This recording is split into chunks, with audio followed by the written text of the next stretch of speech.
Hello guys, welcome back to my YouTube channel. അങ്ങനെ നമുക്ക് evening ആയിട്ടുണ്ട്.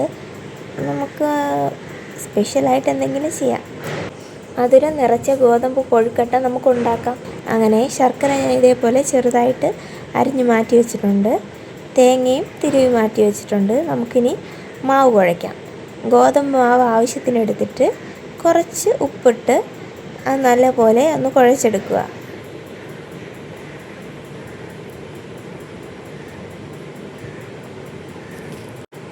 ചപ്പാത്തിക്ക് കുഴയ്ക്കുന്ന പോലെ കുഴച്ചെടുത്താൽ മതി. കൂടുതൽ ലൂസായി പോവല്. ചപ്പാത്തിക്ക് അത് മതി. ആ ഒരു കണക്കിന് കുഴച്ചെടുക്കാം. എന്നിട്ട് വേറൊരു പാത്രത്തിൽ നമുക്ക് തേങ്ങയും ശർക്കരയും കൂടെ മിക്സ് ചെയ്ത് മാറ്റി വയ്ക്കാം.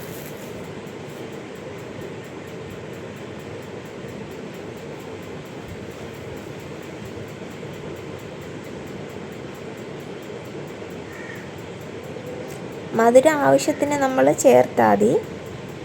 ശർക്കര അപ്പോൾ അതിനനുസരിച്ച് ചേർത്താൽ മതി, കൂടുതലായി പോവല്ലേ. അങ്ങനെ ഇത് മിക്സ് ചെയ്ത് ഞാൻ മാറ്റി വെച്ചിട്ടുണ്ട്. ഇനി അടുത്ത് നമുക്ക് മാവിൽ നിന്ന് ഓരോ ഉരുളയായിട്ടെടുത്ത് കയ്യിൽ വെച്ച് തന്നെ പരത്തി, ചെറിയ ഉരുളയായിട്ടെടുത്ത് കയ്യിൽ വെച്ച് തന്നെ പരത്തി നമുക്ക് അതിൻ്റെ അകത്ത് ഫില്ല് ചെയ്ത് കൊടുക്കാം മധുരം.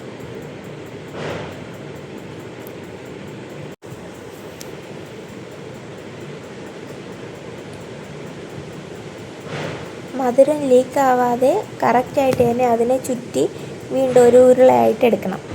എന്നിട്ട് നമ്മൾ സാധാരണ വയ്ക്കുന്ന പോലെ ഇഡ്ഡലി പാത്രം വച്ചിട്ട് അതിൽ ഈ ഓരോ ഉരുളയും വച്ചിട്ട് നമുക്കൊരു 20 മിനിറ്റ് കുക്ക് ചെയ്തെടുക്കാം.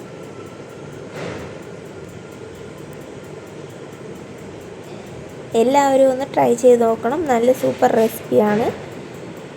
ഇത് തന്നെ നമുക്ക് വേണമെങ്കിൽ മൈദ മാവിലും ചെയ്ത് നോക്കാം.